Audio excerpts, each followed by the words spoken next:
Message kasi What is Daddy? How are you?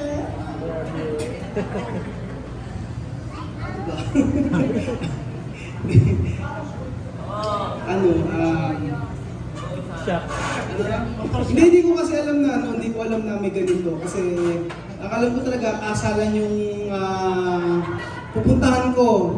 So hindi naman ako nagdududa na may mga ganito. Wala akong idea. Pero kasi hindi ko rin naman alam na kung sino yung mga a-attend dito eh.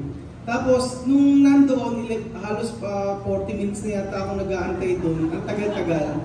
So tanong ako ng tanong kung sino yung ikakasal. Sabi niya yung anak doon ni Leslie. So napapaisip ako, ganun na pala ako katanda. 40 anyos. Magnininong ako sa kasal. Tapos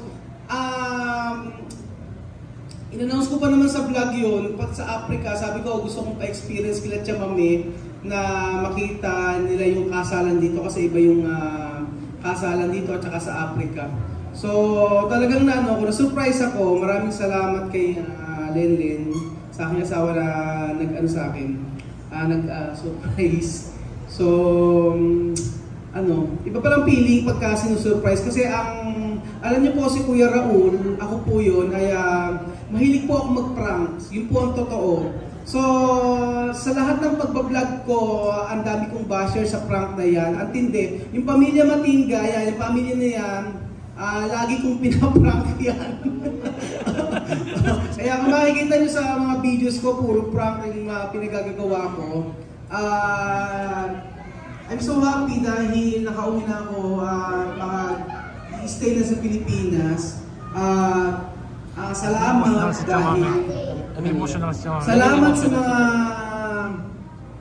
salamat kay Lenlen sa surprise na ito kasi talagang na-shock ako.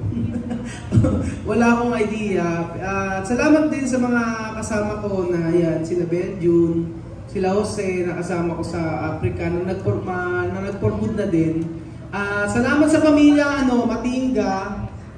Gracias, Tia Mami, para todos po, para mi vida. También misma, muchísimas gracias y Alima y todos los niños de Tia Mami, gracias porque tu familia hacer un instrumento para decir hay uno Filipino ayuda.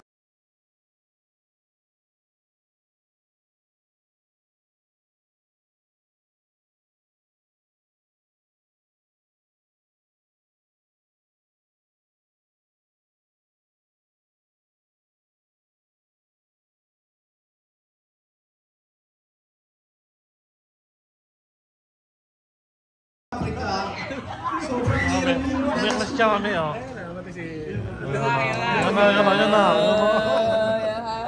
Masalamat sa pamilyang ito dahil nagigisuhin ko ako sa Africa para makatulong. Ayoko na umiyak. Basta salamat, alam ng Lord kung ano yung naman ang puso ko. At sa lahat ng mga basher ko. Sige, bash ko kayo. Ang mahalaga kasi sa akin ngayon ay mapatunayan ko rin, hindi lang sa Africa ako makatulong pati dito rin sa Pilipinas. So, kaya nga, salamat dahil talagang yung suporta ng mga tao sa ka-channel ko talagang matindi. Kasi nakita ko na nag-number 3 tayo sa lahat ng charity vlogger sa Pilipinas. So, iba yung pakiramdam kasi buong Pilipinas yun. Tapos mag-number 3 ka. Tapos ngayon, iba yung views. Grabe.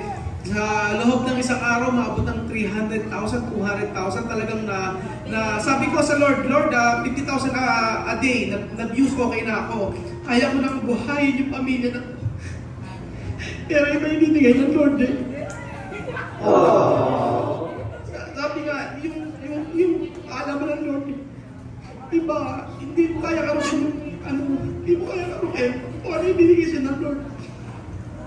Pero emotional ako kasi hindi ko alam na magpaporgot pala ako. Pag uwi ka ng Pilipinas, sobrang busy ko. Hanggang mo lang makakausap ako. ng alas 11 ng gabi, check ko yung mga more edit ko, yung mga videos. Kahit hanggang ngayon yung kasal, parang sabi ko, sige, atin ako nagkasal. Pero ang dami ko talaga trabaho tayo gagawin. Pero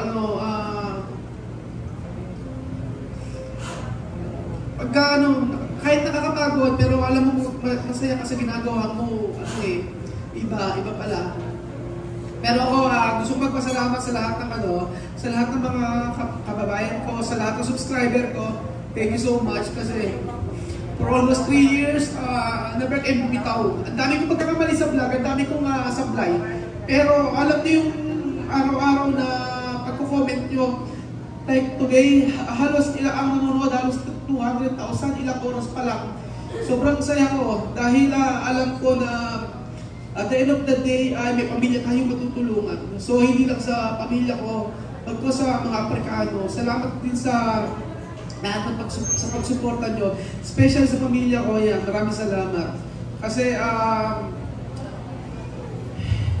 iba yung pag nag-forward ka. Iwanan mo lahat ng trabaho mo doon, yung sahod mo lahat iwanan mo, pero magte-take ka ng risk para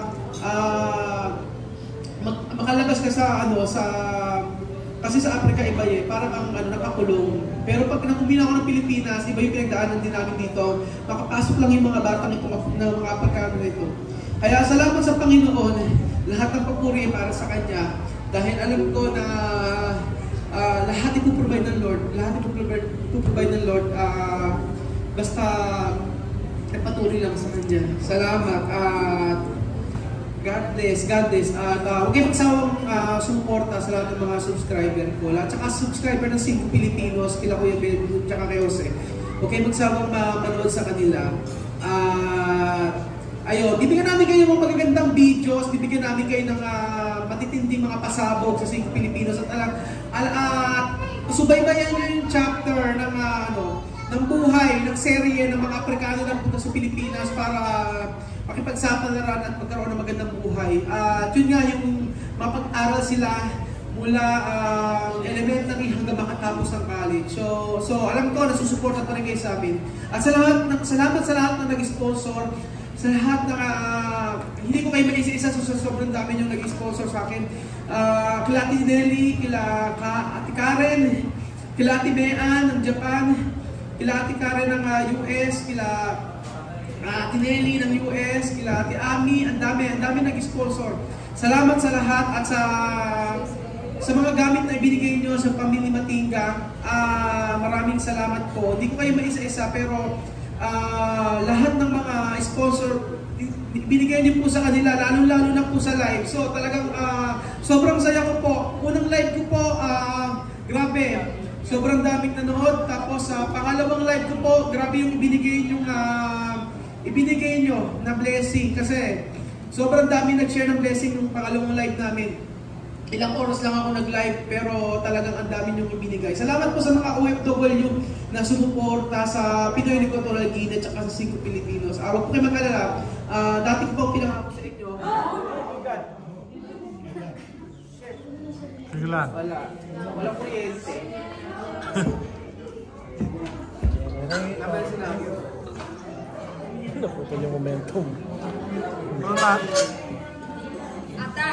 Atak! Ina na! Atak daw! Nag-burn out guys! Ayan o.